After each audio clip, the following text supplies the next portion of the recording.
Boldwood presents The Last Boat Home, written by Rachel Sweasey and read by Gloria Sanders. The moral right of the author has been asserted. This performance is owned by Boldwood. Prologue. She stood on the cliff top, hands thrust deep into her raincoat pockets, smelling the airborne sea salt and feeling the wind gently tugging her hair back from her face.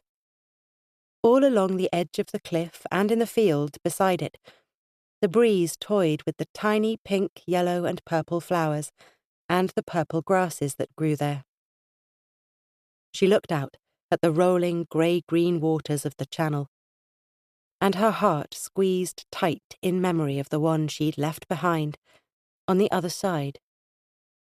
She sent him a fresh heart arrow, a sensory hug, a prayer of sorts, though she knew he would not hear her. He would never hear her, not from this distance across time, space, and oceans of separation. She stepped daringly close to the edge and looked down the limestone cliff face into the turquoise waters below, where white, foamy waves smashed into the rocks unrelentingly. The jagged stacks of Old Harry rocks were tantalizingly near, but impossible to reach. The irony, she thought, was a tragedy in itself. How she came here to feel close to him, and ended up noticing all the points of separation. Separation, togetherness, relationship, loneliness. She wondered which one she would choose. Her heart quickened, and she was buoyed by the knowledge that it really was her choice. Nobody else could tell her what to do. She lifted her head and looked out further into the bay, to the Isle of Wight in the east, and then south over the channel towards France, where so much of her heart lived now, across the waters that lay between them. And she knew then, at that moment, what she would choose. Love. Chapter 1. Poole, Dorset, January 1939. Daisy steadied the jug in her left hand, holding it by the rim with the barest touch of her fingertips as she tilted it back, glancing with an imperceptibly quick movement of her eyes towards the artist's model on the table beside her. She changed brushes, and with barely a glance down at her familiar palette, loaded the new brush with pale blue paint, and added colour to the jug in two indistinctly rounded shapes, one larger than the other. She rinsed the brush and added a darker blue, then painted in the curves that would become feathers on her bluebird, and a small dangling crop at the bird's throat, just a little below the space where she would soon add the beak and eye. She finished it with great swirling tail feathers and an outline to the crest. Daisy was never aware that her tongue was a brush painting her lips as she created her pieces. In the fraction of a heartbeat, while changing brushes to one already loaded with yellow paint, she rubbed one eyebrow with the back of her hand. The movement dislodged her old paint-smeared headscarf, enough to tell her she'd need to adjust it at tea-break time.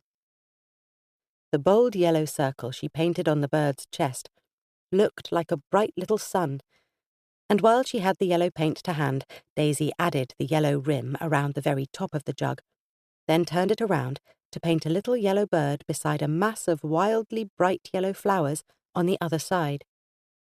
She finished the pattern with purple and green flowers, and some purple and green framing rims around the jug just at the top of the handle. She looked back at Truda Carter's model, and again at her own work, created in a matter of minutes. Daisy took the jug by the handle and turned it upside down, adding the initials L.E. for the cockerel design, and her personal mark to indicate that she'd painted it beside the imprinted Poole pottery stamp. She placed the finished bluebird jug on the drying trolley beside her, picked up the next plain white pottery jug and began again, as the wireless played the familiar tune that heralded the latest BBC news. Hitler has declared the Polish city of Danzig to be German and claims that under his leadership it will again be part of Germany. Daisy sighed deeply and looked intently into the bright colours of her painter's palette. The dark clouds billowing over Europe were beginning to threaten her sunny life in Poole. But it couldn't come to all-out war. Not again. The government would see to that.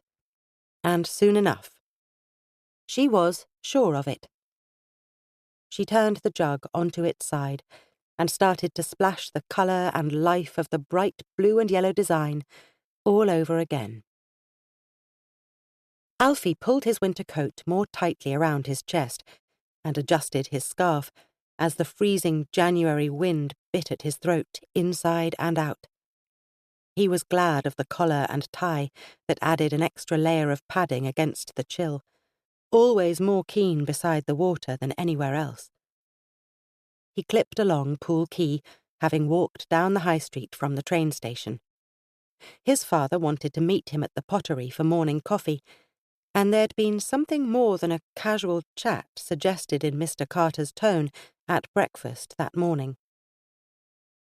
"There are one or two business matters it would be good to go over with you, son, at the office," he'd said over the top of the newspaper, casting Alfie a meaningful glance out of sight of his mother as she cleared away the toast plates and broken eggshells. Alfie pushed open the door to Poole Pottery and was blasted with welcome warmth from the heated reception area. "Mr. Carter, sir, how nice to see you." The receptionist smiled from underneath her pretty dark curls. "Morning, Lily. Is my father upstairs? He asked me to drop in." Mr. Carter Sr. lifted an eyebrow in recognition of his son as the receptionist showed him in, and then he asked Lily to bring them a tray of coffee. He wasted no time on pleasantries. "Alfie, I'd never mention this in front of your mother, as the idea would terrify her. She lost both her brothers in the Great War, as you know, and all this talk on the wireless and in the newspaper is not good for her nerves. But I believe she is right to be worried. War is coming to us, son. I believe the world will be a very different place by the end of this year."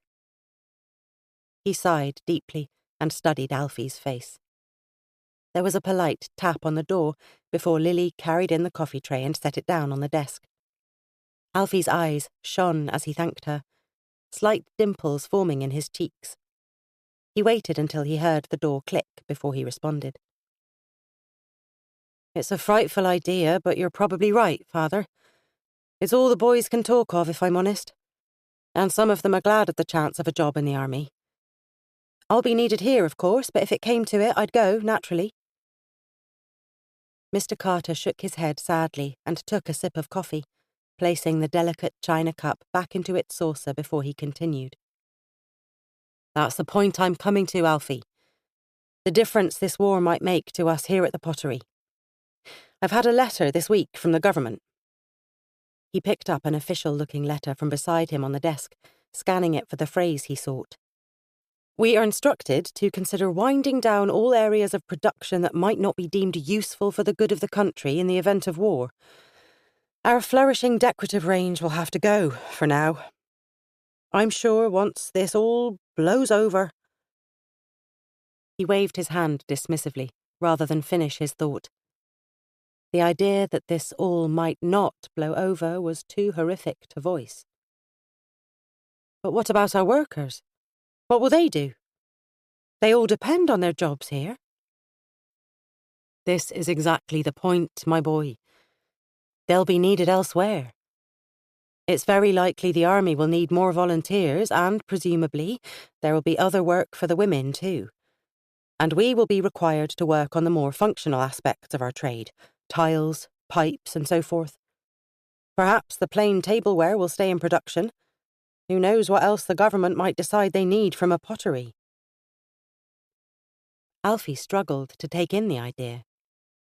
He knew everything was changing, of course, but somehow his future at his father's flourishing pottery had always seemed rock solid, the one thing he would always be able to depend on.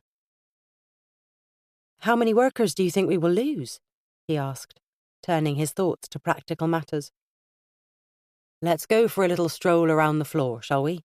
Mr. Carter suggested, standing up and walking out from behind his desk. "It's easier to think about people and their skills when you can see them at work." Daisy.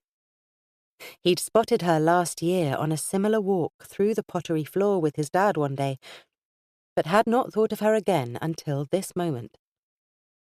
As they took the tour of the floor now, father and son walked past lines of women, the paintresses, all sitting with paintbrushes in hand, their hair wrapped up in silky scarves. Alfie caught sight of her face, screwed up in concentration, tongue out to one side. He chuckled at her funny expression, but his smile froze as he followed her hand while it guided the paintbrush around the curve of the jug. And then her perfectly pointed pink tongue copied the action and followed the curve of her lips, as if it was painting them scarlet with its deliciously wet tip. He watched her, breathless, until he felt he knew those lips, that tongue, as intimately as his own. Then she snapped her head up as sharply as if he'd called her name, and she locked him into paralysis with her piercing eyes. They seared right through to his soul, and damn it, he loved the way that made him feel like jelly. Alfred knew he was her senior in age, a little, and her superior in rank, too, if it came to that, but in that moment, he became a little boy at the feet of a goddess. Here was a woman who could master him in any way she desired. And he saw, too, by the way her eyes burned and sparkled, that she knew it. Mr. Carter Sr. broke the spell. "Ah, Daisy, have you met my son? Alfred, this is Daisy Groves, one of my most gifted paintresses. A very talented girl is our Daisy. Her father is the coxswain of the lifeboat, you know." "Pleased to meet you, Mr. Carter," she responded with the expected deference. "No, please call me Alfred, or Alfie even." And he instantly regretted this drop in formality when he felt his father's unspoken reprimand in just the slight tilt of one eyebrow. If these staff were going to have to leave the pottery because of what Mr. Hitler was doing in Poland, and because the government said so, well, it wouldn't do to start getting friendly now. But hell, she was lovely. Her dark hair was wrapped up in a headscarf, but her neck was pale and slender, and she had an air of not quite fragility. He couldn't put his finger on it. Delicacy, perhaps, like fine porcelain or bone china. She was elegant and fine and rare. Alfie tore himself away and followed his father on the walk around the pottery. There were dozens of skilled workers here whose artistry would not be required in a war effort. He hated to think of the waste. At the foot of the stairs back up to the office, he glanced back to where Daisy sat working. What if the next time he came here, she'd already been dismissed? He had to make sure he could see her again. In the weeks after he'd laid eyes on Daisy Groves again, Alfie made several excuses to walk through the paintress's floor of the pottery. He quickly learnt the pattern of her day, then found a way to be passing the front door as she clocked off one Thursday evening. "Hello, Daisy," he smiled brightly. "Alfie, how lovely to see you," she replied, her feigned surprise hemmed with delight. "Are you just finishing now? I wonder, could I walk you to your bus, Daisy?" Daisy didn't catch a bus. Alfie walked her all the way home. He rattled out his rehearsed compliments and jokes along the way, and by the time they reached her front door, he felt bolstered enough by her laughs to ask the big question. "Daisy, would you like... can I take you out tomorrow night? There's a band playing at the Pavilion in Bournemouth. Do you like to dance?" Alfie almost skipped his way home after she'd closed the door that night. She had answered with a delighted "yes, please," so full of innocence and breathless excitement that he had felt like a prince. The next 24 hours took weeks to pass, and he only survived the wait by making several passes of the pottery floor, so he could smile as he watched Daisy at work. He worked beside his father almost every day of the week now. Together, they made various plans for closing down the artistic side of the work, but so far no action had been taken. And though he hated himself for his bias against the other workers, Alfie was determined that Daisy would be the last to go. By Easter, Alfie was well known to Daisy's parents, the lifeboat coxswain, Mr. Groves, and his wife. He often went inside to sit with the family for a while in the evenings after walking her home. And it was there, in that front room, with the cosy fire crackling and the wireless playing, that the war came into their lives tangibly and helped him make the best decision of his life. As Alfie drank his cocoa and watched the way the fire's flames reflected in the pink of Daisy's warming cheeks, Mrs. Groves nudged her husband and cleared her throat. Alfie saw the old seaman frown back at her, oblivious to whatever her secret meaning had been. "Daisy, love? And Rose?" she said, looking to Daisy's identical twin, who sat on the floor with her feet curled under her.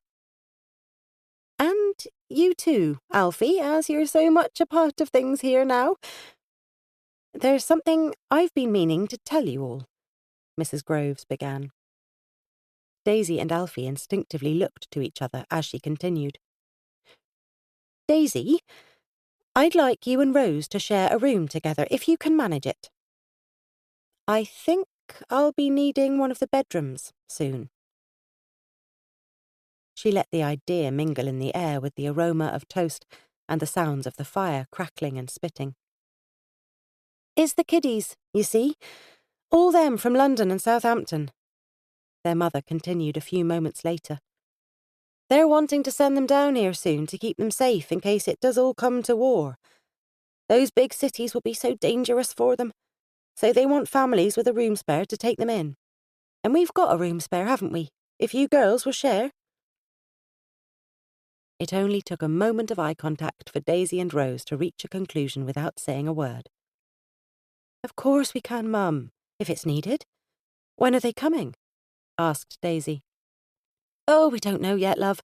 They've been talking about it out in Dorchester, saying they can take 4,000 of the little ones into the villages and farms around there. And I heard they'll be wanting rooms here in Poole, too. I just want to be ready. It might be months away yet, and we can always hope it never happens. Of course," she added with a definite glint in her eye, "there's always a chance one of you two girls might not need a room here before too long, eh?"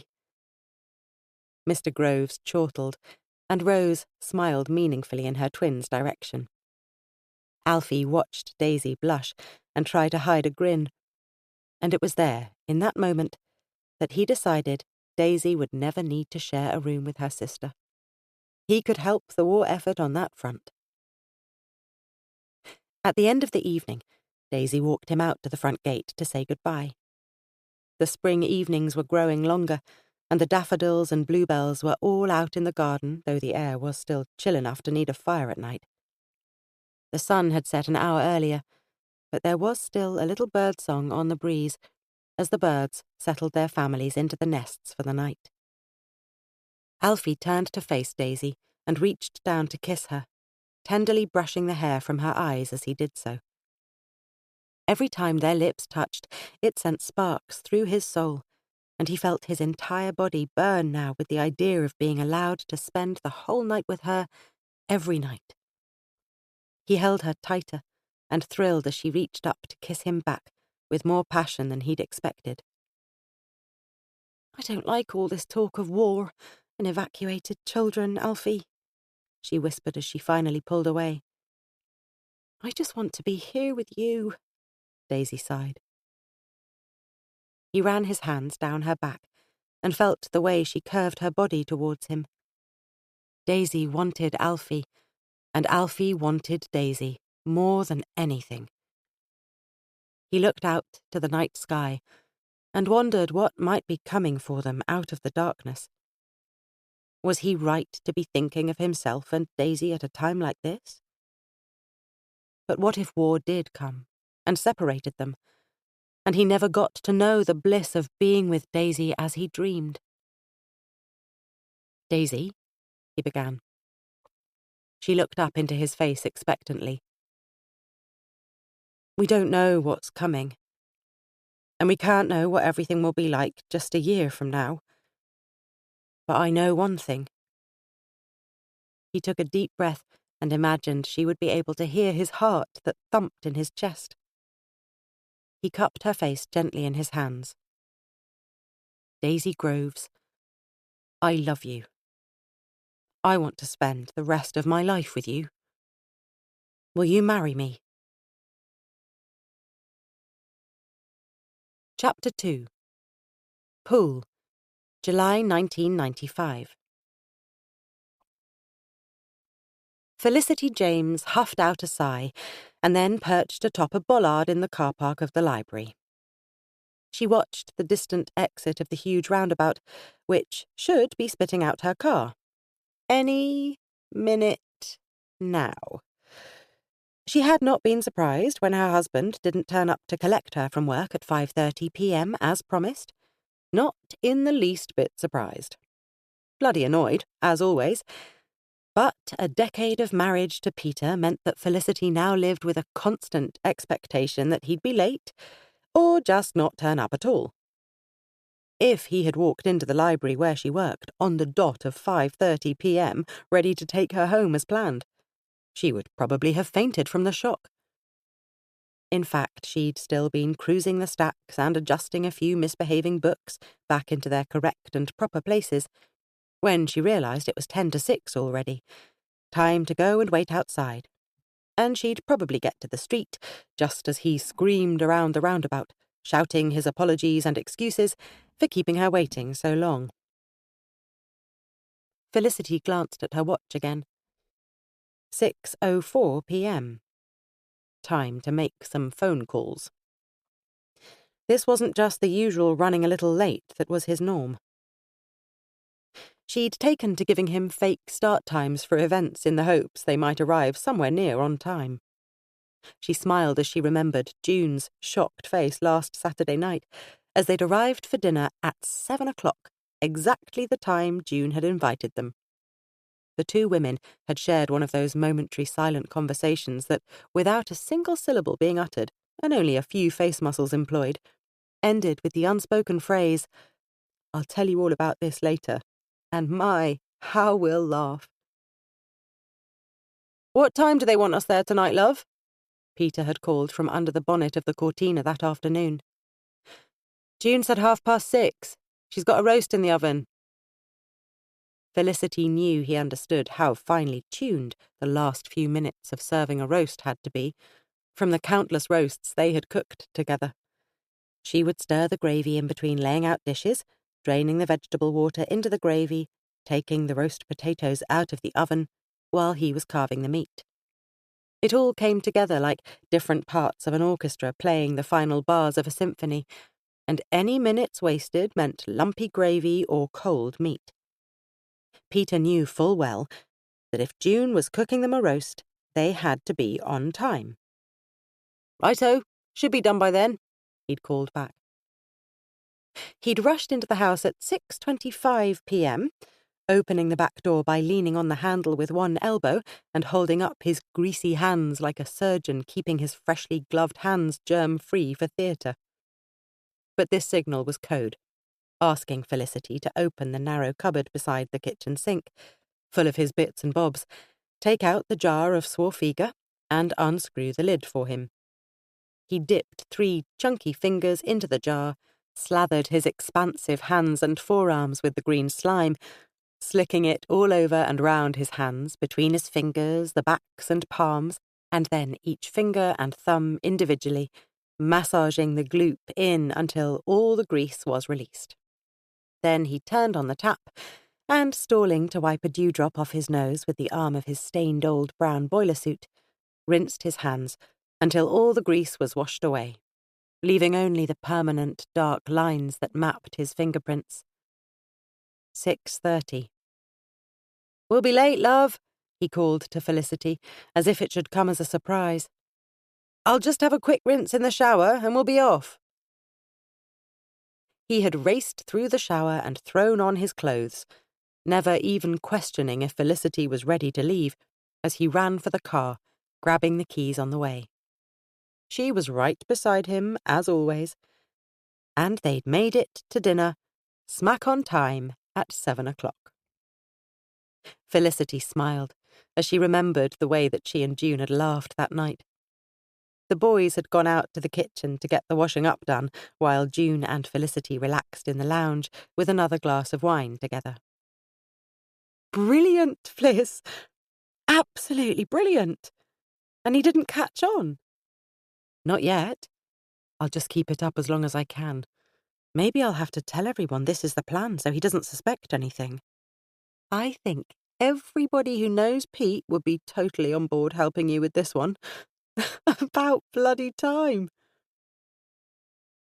They'd laughed as the door swung open and their husbands came back in carrying a tray of tea mugs and a plate of brownies between them. "What's about bloody time?" asked Mark. "Time you two came in and brought us that tea." Felicity looked at her watch again. 6:09 p.m. No, this was not the normal kind of late. This was the something really big came up, love kind of late. She realised for the first time that evening that maybe this wasn't his fault. Maybe he was on a lifeboat shout. Normally it didn't affect her. He'd just take himself straight to the boathouse on his motorbike. But today he'd had to take the car so he could carry all his diving gear down to the quay. It wasn't a planned dive, being a Thursday when he should have been working a normal day at the welding workshop on the industrial estate. He'd been asked by a mate to make up a buddy pair for some out-of-town pleasure divers, and as a keen sport diver, he couldn't resist the chance of an extra dive, so he'd taken the morning off. They always went down in pairs, and one guy had pulled out at the last minute. They were paying for everything. All he had to do was go along for the ride. He'd be back at work just after lunch. He'd woken her early that morning with a kiss on her forehead, which had only just reached into her dreams, and then she had felt another fuller kiss on her lips that brought her almost completely awake. "I'm off, sleepyhead. I'll pick you up from work tonight." Except he hadn't.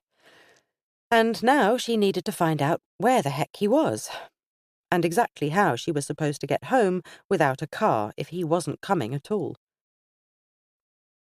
She went back into the library, unlocking the door now it was past closing hours, though some of the staff were still working.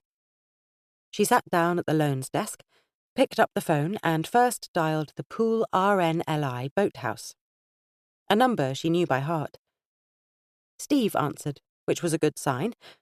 If Steve was there, then there wasn't an emergency shout, and Pete must at least be on land somewhere. "Hi, Steve. It's Felicity James. Just wanted to check if Pete is out on a shout right now." There was a pause that made her feel guilty. They must be busy. Something was going on, and she was blocking the lines and taking up time. "No, Fliss, he's not. He's not here." Steve's voice sounded distant, strained. "Okay, no worries. Silly sod's gone missing again. I'll find him." She put the phone down and pulled the little black phone book out of her handbag, wondering exactly where to look next. Maybe Dave, the boat owner from this morning's dive? But if there was a crowd of crew at the boathouse, maybe he was busy there with them. Dave was a crew member too. She called home. The phone rang out. She started piecing together the way Pete's day should have gone. Did he make it back to work or get distracted somewhere along the way? She rang the workshop number. "Hi, Ray, this is Felicity. Is Pete there?" No, he's not." Again, that same strained voice, reminding her how much she must be annoying all these busy people. "Did he get back after lunch, like he promised?" No. They hadn't seen him or heard from him all day. Felicity put the phone down and frowned.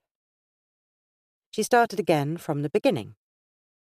He left home at 6 a.m., went diving, and didn't make it back to work afterwards as planned. Did the boat even come back yet? Maybe there was a problem with the dive boat. That might explain why some of the crew were gathering at the lifeboat house. It wasn't an official shout yet, perhaps, but maybe Dave was having engine troubles and the crew had all heard and met up on the quay in case he was going to need a tow. Most of them listened to the marine radio in their workshops, so they always had an idea of what was taking place in the harbour or out on the bay. There was nothing like the call of one of their own to rouse them all to action. She thought about ringing the lifeboat house again, but didn't want to be that wife, the finickety one always blocking the phone line and being a pain in the neck. She made her decision, gathered up her bag, and set off again. She'd have to walk down to the quay to see if Dave's boat was back in Fisherman's Dock. Poole High Street on a Thursday evening was a completely different version of its daytime self. The usually bustling shops were closed and shuttered.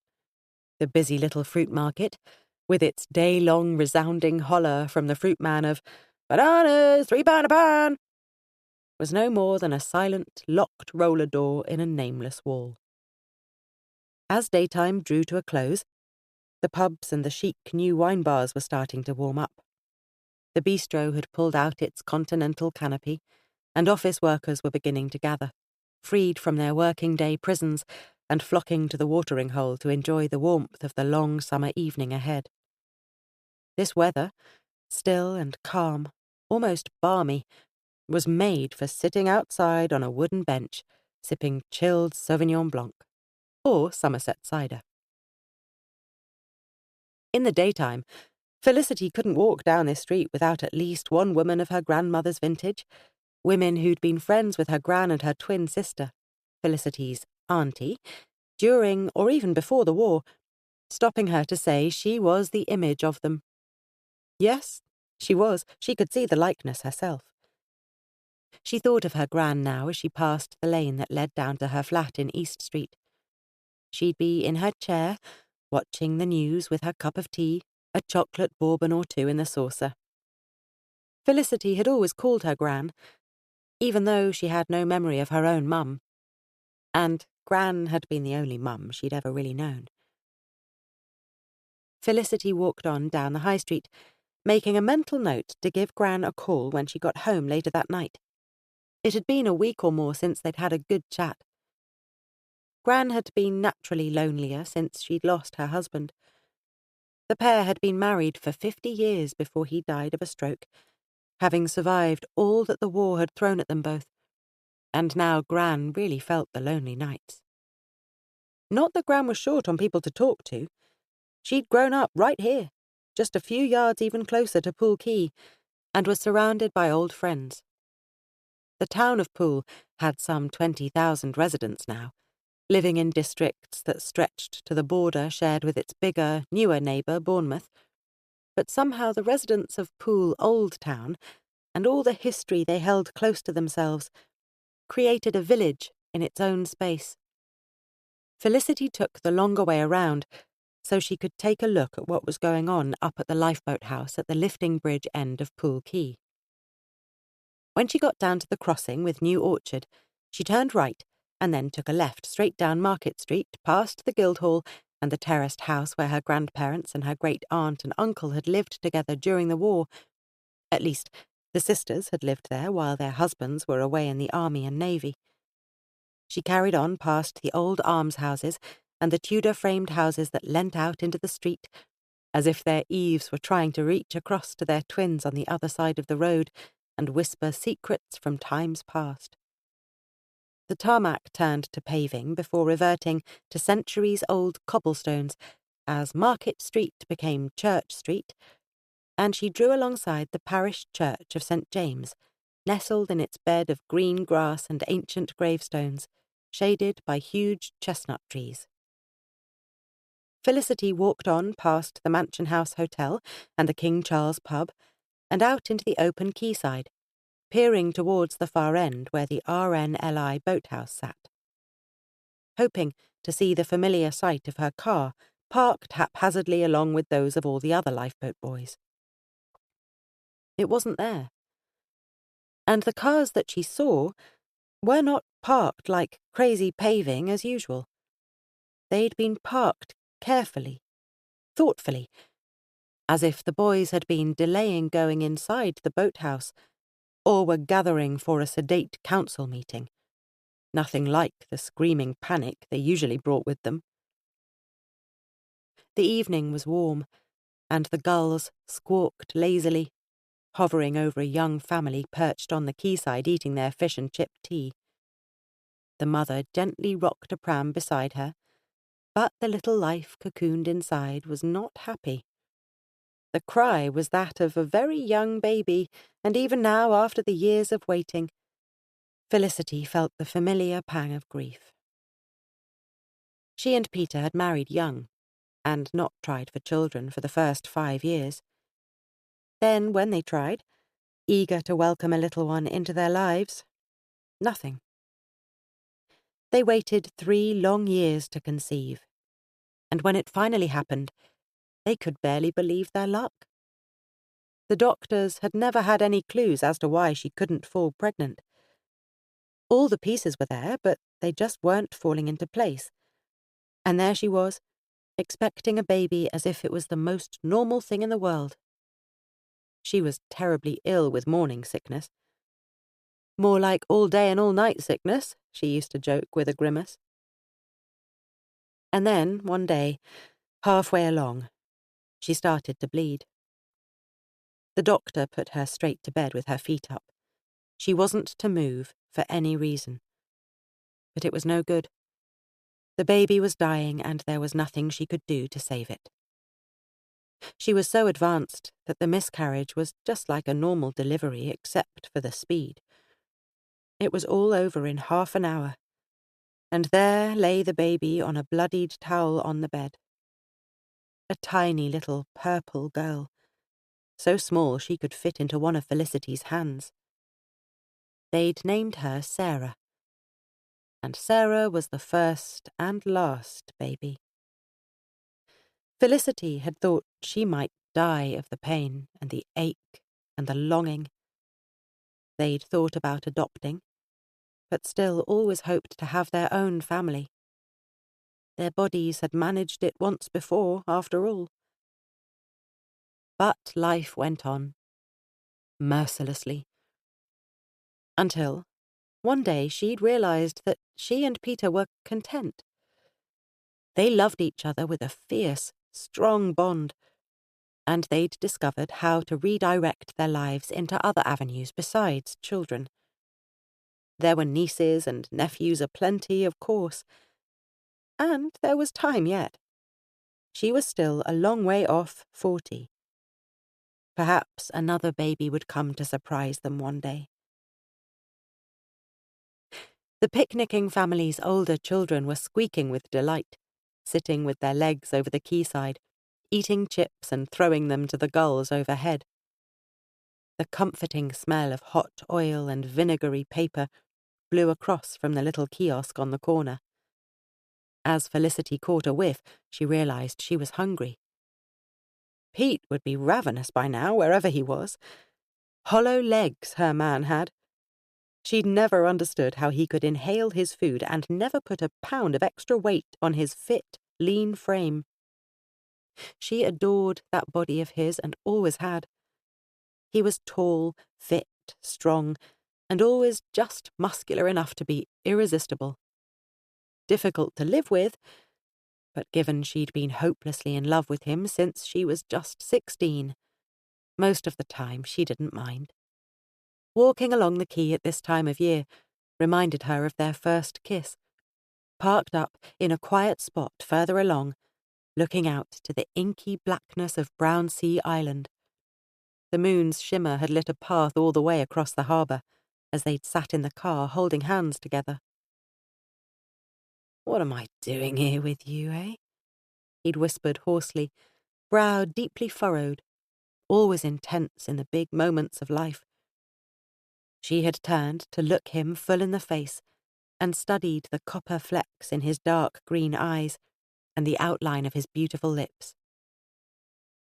"I don't know, but I'm glad you are." And then he'd kissed her with a kiss so powerful it seemed to restart her heart and set it racing to a new rhythm. When he finally drew away, he was breathless and gripping her shoulders as if she might slip away, frowning into her eyes as if to search for their future there, asking himself, could this work? Is she the one? Time was getting on. If there was no car, and no Pete down here at the quayside, then she'd just get a bus home and get on with her evening. He'd turn up later. As she came in sight of Fisherman's Dock, she looked first for Dave's boat, the Emily Louise, which was not at anchor where she should have been. She searched the names of all the small fishing boats there, just in case she had missed it, but no. Somehow, for some weird reason or other, Dave's boat was still out in the bay, presumably with Pete still on board. It was a full day later before she realised that had she been thinking straight, she should have looked for her car at the dock next.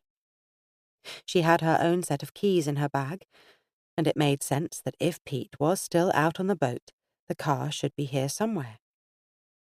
But instead, she turned away from the dock in a daze and was greeted by an elderly face and a northern accent. "Excuse me, love, do you know where the public toilets are round here?" "They're up by the lifeboat house, other end of the quay." She pointed. "But that's where we thought we were. Isn't this the lifeboat house?" he asked, nodding to the old, low brick building beside them, with its ancient launching slipway leading straight into Fisherman's Dock. "Ah, yes, I see what you mean. Yes and no. This is the old lifeboat house. It's the museum now. The loos are up the other end, near the new boathouse, the operational one." "Museum, eh? We might come back for a look tomorrow, love." He raised one questioning eyebrow at his wife. "Anything worth seeing in there?" was the wife's response. Felicity thought for a moment. It had been a while since she'd been inside the RNLI museum. "The main attraction is the Thomas Kirkwright. It's one of the old Poole lifeboats. It went to Dunkirk, one of the little ships that brought our boys home." She smiled warmly. "My great-grandfather was the coxswain of the lifeboat at the time, actually." There was something about the thought of that miraculous feat that, without fail, caused her to well up with warm tears of pride and gratitude. The idea of all the local fishing boats, lifeboats, yachts, and even the Brownsea Island ferry heading off towards Dunkirk to go and bring their boys home stirred her heart like no other wartime story could. She walked away from the couple, feeling pleased that she had fulfilled her duty as an unofficial tourist guide, and headed back up the high street towards the bus station. She had forgotten to look for the car. It was some years since Felicity had needed to catch a bus. She had no idea which routes would take her home. She walked along the busy station, peering at the timetables and routes in front of each bus, parked in their angled slots, rattling and shaking with eagerness to take off, like racehorses in their starting stalls. Her street name was nowhere on the boards. She felt clueless. Felicity snapped in frustration and turned a full 180 degrees to march towards the taxi rank. Damn the expense. She'd blame Pete for it when she saw him later. The taxi driver agreed with her. He'd listened to her tell the tale of why she needed this ride tonight, and knew the guy was in for an ear-bashing when he finally got home. Years later, Felicity would think back to these couple of hours of searching, revelling in the history of her town, sharing her pride with holidaymakers, all the while blissfully unaware that her life was unravelling, like a loose spool of thread, into an unrecognisable heap. And the strangest thing of all was that just about everyone in town already understood what was going on, but none realised that she, Pete's wife, had not been told. Felicity arrived home to find Pete still wasn't there. She threw down her bag and picked up the phone, stabbing in June's number angrily.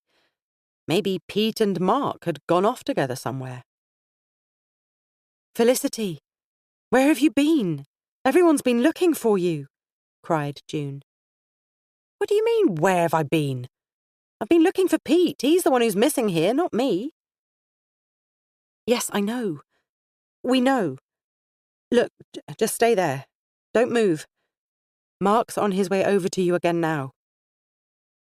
Felicity hung up the phone and leant into the sideboard for support. Something was wrong. Very wrong, and everyone seemed to know about it. Movement outside the front of her house caught her eye, and she saw Mark's car pulling into the driveway. She ran out the door and waved so he knew she was there, and was half expecting to see Pete in the passenger seat. Mark parked the car and headed inside, just as the phone started to ring. It was June again, a higher pitch of panic in her voice this time. "Stay there, both of you. There's a policewoman on her way to you now." When the doorbell rang a few minutes later, Felicity opened it to a fresh-faced blonde policewoman who couldn't have been much more than 20 years old. Her eyes were wide and her face frozen in a kind of terror. Felicity guided the girl into the house, and they all sat down as PC Jane Butler tried to deliver her rehearsed speech. "I've come to let you know that your husband is missing." "Yes, I know he's missing. I've been looking for him these last 2 hours." The police officer screwed up her eyes, obviously recalling the information she'd been given, and then began her delivery. She was here to inform Felicity, the wife of Peter James, that he was missing at sea, following a diving excursion earlier that day. He hadn't been seen since 11 a.m., when he and his dive buddy had left the dive boat. Search parties had been out, but had just been called off for the evening.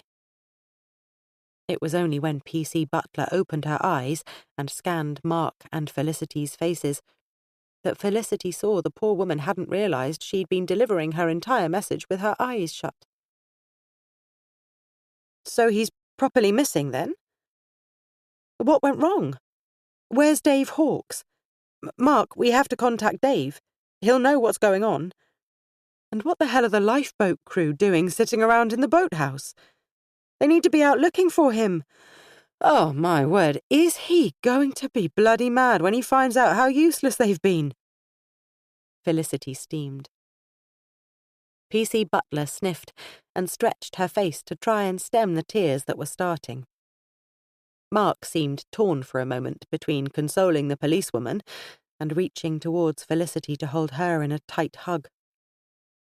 Felicity saved him from his dilemma by stepping in with a comforting word for the police officer. "Don't worry, love, he'll be fine. When they eventually pick him up, he'll be fine.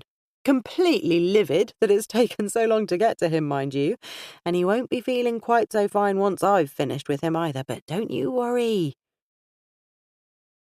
As far as Felicity was concerned, Pete was floating way out in Poole Bay, swearing blue murder that it wasn't his fault that he'd somehow got separated from the boat, and not relishing a night out at sea.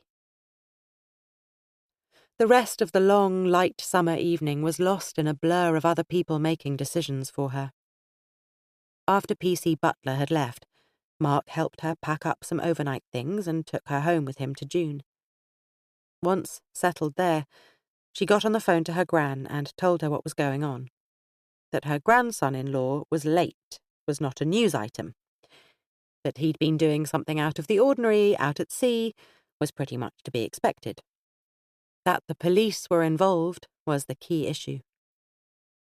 Felicity needed to make sure Gran knew all the details before she heard about it from every other person who lived within a stone's throw of Poole Quay, and grew alarmed. The lifeboat, or someone else, would find Pete overnight or in the morning.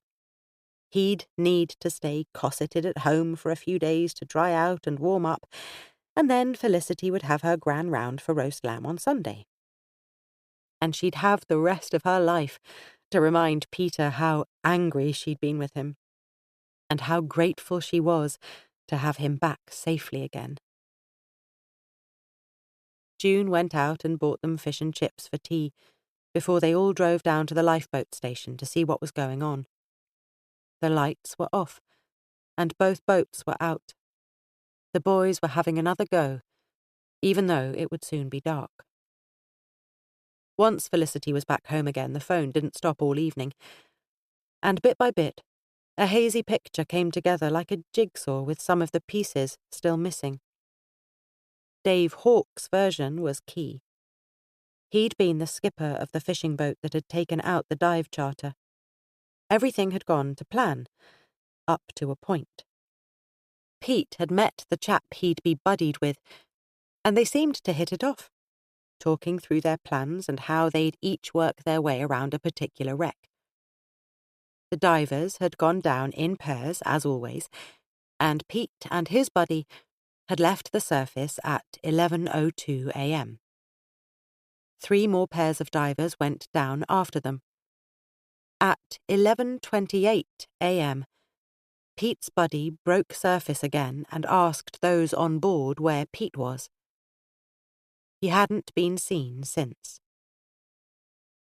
The buddy thought there'd been some problem with Pete's gear. As soon as they'd reached the seabed, Pete had signalled that he had to go back up. Peter and the buddy had discussed with sign language what they might do, and Peter had, with more than a little frustration, indicated that he was going back up alone. He seemed to have some trouble activating his stabilizer jacket, and then he had disappeared from sight. Far too fast. The dive had been 44 metres down, 10 metres deeper than Pete had ever gone before, Felicity realised. Dave, the other divers, the crews of the lifeboat, the Coast Guard, and the police boat had been searching ever since, right up until nightfall. Felicity lay in Mark and June's spare room that night, drifting between a dream state filled with boats, diving equipment, fishermen's calls, and waves lapping the side of her bed, and the achingly empty silence of the room. A breeze blew the light curtain in small puffs away from the sill. As each puff diminished and the curtain fell, Felicity wondered what that breeze felt like on the bay. The slightest wind on shore could be a real squall out at sea. At about 3 o'clock in the morning, she heard the first tweets of morning birds, and then the gloom began to brighten around the edges of the fluttering curtains. She turned to her side and saw her journal poking out from the bag she'd packed in haste the evening before. She felt guilty that she'd not written anything that had happened yet, and had to remind herself, for the 1000th time, that no one could hear her journal entries anyway. But it never felt that way. Felicity had been writing the journal to Em since she was about 10 years old, telling her everything that mattered. Who her friends were at school, how much she loved Gran, or how upset she was with Gran for making her help with chores, and all the important secrets, like when she'd first kissed a boy, and what it felt like deep inside when he'd pushed up against her. And now she wanted to cry her heart out to Em about Pete going missing, and the search, and everything. But she had no energy for that. Felicity let out a long sigh and pulled off the bedclothes. She got up and went out to the kitchen for a cup of tea, surprised to find Mark and June there already. No one had slept. "I was hoping to get away before you woke up, Fliss. I'm going down to see if I can get on the lifeboat, or maybe the police boat, if it's going." Mark was well known amongst all the harbour men. He'd been shipwright at the yacht club in Poole Harbour ever since his apprenticeship had ended. He knew all the sailors, the RNLI crew, the harbour master, the marine police. Everyone counted him as part of the family. Rules could be bent for family. "Then I'm coming too. I need to find him. He's mine to find." There was barely a boat left on the quayside by 4:30 that morning. Everyone was out searching. All the boats had gone out to bring back their boy. Pete had been a member of this RNLI crew since he was 16 years old, and he'd grown up around the station before that, with his father on the crew and his uncle the coxswain for the last 20 years. Felicity had only been a girl of 12 that first time she'd seen him, young and fresh-faced, but proudly wearing his new RNLI crew jumper and cap, when she'd gone with Gran and Grandad to the annual service of the sea in St. James's. Mark, who had become their best man years later, was the town's best shipwright. Her great-grandfather had been cox of the lifeboat during the war. This ancient harbour, this quayside, the Purbeck Hills that surrounded it all, were a part of all their souls. "They've gone already, Fliss," Mark sighed when they saw the empty quayside. "Shall we go back home?" he asked. "No! We have to go and look. We have to find him," she shot back at him. Mark stared at her in disbelief. "Look where? Find him how?" "Let's drive up to Hengisbury Head. We can look out to sea and we'll be able to spot him from that height." The headland was the highest point she could think of, jutting way out into the bay with views to the English Channel beyond. Felicity was certain she'd see him from up there. Chapter 3. Poole, June 1939. Daisy stood high on the stool while her mother knelt at her feet, putting pins into the hem of her white silk wedding gown. She held in her hands the swathes of delicate lace that would overlay the dress, and hanging from the picture rail behind the door was the long lacy veil to match. "It's just as well we're getting on with this now, you know, love," said Mrs. Groves as she removed a pin from her mouth. "When I was up the High Street this morning to fetch that lace, there was a whole mob of young men in uniform, heading for the drill hall in Mount Street. Mrs. Hawkes told me her boy Stan is one of them, and they're getting trained up to use a great big gun that'll shoot down any planes that come over. Imagine that. The very idea of Hitler's planes over Poole." She tutted and shook her head sadly. "Alfie won't need to do any of that, surely. His dad will always need him at the pottery," said Daisy, with more hope in her voice than she felt in her heart. Things had already started to change in her world more than she liked. She and her fellow paintresses had been told they were likely going to be asked to step down, if it came to war, as the pottery would need to focus on more practical output than decorative chinaware and ornaments. Some of the girls had already left, having got married. They wanted to stay at home and keep house. But Daisy was determined to stay on as long as she could. That was one way to stay as close to Alfie as possible. "You'll do, love. Go and slip it off," said her mother, bringing Daisy back to the moment, and the task in hand of planning for the wedding. On a Saturday 2 weeks later, the bride and groom stepped out of St. James's Parish Church, smiling like the summer sunshine to know that they were now man and wife. Daisy's long veil was pinned down tight and low over her elegantly curled hair, and Alfie couldn't take his eyes off his beautiful wife. The wedding breakfast was lavish by Poole standards. The Carter family had generously paid for the food and wine. Daisy raised her glass to meet Alfie's for a chinking kiss before she lifted it to her lips to taste her first champagne. She frowned as the bubbles tickled her nose, and Alfie laughed heartily at his bride. "Champagne is not to your liking, madam." "Oh, it's not so bad, Alfie. I could probably get used to this kind of life." She laughed, and he bent to kiss her soft cheek, his free hand holding her tiny waist.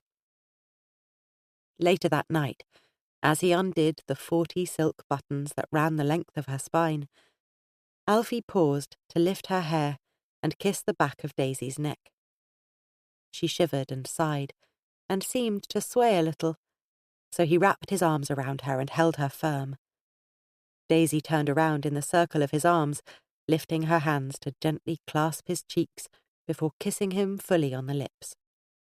She pulled him gently back towards the bed as the silk dress pooled around her bare feet, and the fire in her eyes told Alfie all he needed to know about the passion that would fill their love life.